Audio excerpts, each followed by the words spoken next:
આજે hide and seek બિસ્કિટમાંથી હું balls બનાવવાની છું. તો મેં અહીંયા હાઇડ એન્ડ સીક બિસ્કિટ લીધા છે 2 પેકેટ. હવે એને કાપીને બિસ્કિટને અલગ કરી દઈશ. મિક્સર ગ્રાઇન્ડર લીધું છે. તો એક પેકેટમાં 6 કરીને બિસ્કિટ આવે છે, તો બધા પીસીસ કરીને રેડી કરી દઈશ.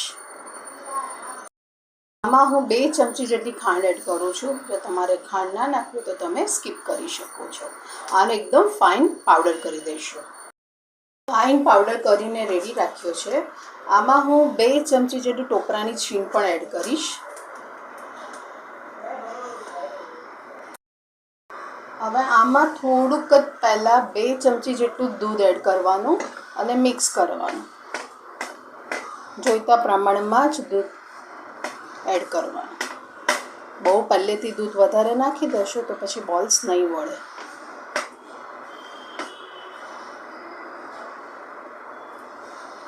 જો મિક્સ થઈ જાય છે એટલે હવે દૂધની જરૂર નહીં પડે. આ રીતે હું બધા બોલ્સ બનાવીને પછી રેડી કરી દઈશ. પહેલાં બધું ભેગું કરી દઈશ. આ રીતનું બધું મિક્સ કરી દીધું છે. હવે આમાંથી નાના નાના ગોળા કરી દેવાના. આ રીતે તો બધા હું બનાવીને રેડી કરી દઈશ. આ રીતે બધા બોલ્સ મેં બનાવીને રેડી રાખ્યા છે. જો કશે પણ ક્રેક નથી, જોઈ તમે. તો આ રીતના બનાવી દેવાના. તમારે કેટલી સાઇઝ કરવી છે એ પ્રમાણે. તમારે જો બિસ્કિટ વધારે લેવા હોય તો તમે વધારે પણ લઈ શકો છો.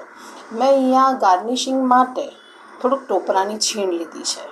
તો આ બધા બિસ્કિટને હવે હું અંદર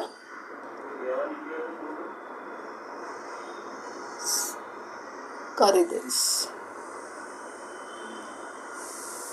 આ રીતે કેવા સરસ લાગે છે. બધા બિસ્કિટના બોલ્સને આની અંદર રગદોળી દેવાના.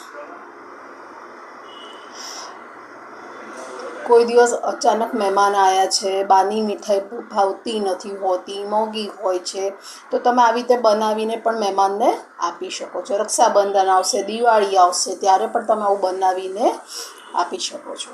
અને ગરમી છે, ચોખ્ખી તો ખરી. અને આજે કોઈ પણ ગેસ ચાલુ કર્યા વગર જ મેં આજે આ બિસ્કિટના રોલ્સ બનાવ્યા છે. બિસ્કિટના બોલ્સ બનાવ્યા છે. તમે કોઈ બી બિસ્કિટ લઈ શકો. એવું જરૂર નથી કે હાઇડ એન્ડ સીક જ લેવાનું. કોઈ બી બિસ્કિટના તમે ચોકલેટ બોલ્સ બનાવી શકો છો. અને તમે ટોપરું ના ખાતા તો સ્કીપ કરી દેવાનું. એની જગ્યાએ તમે બદામ પણ ગાર્નિશ કરી શકો છો.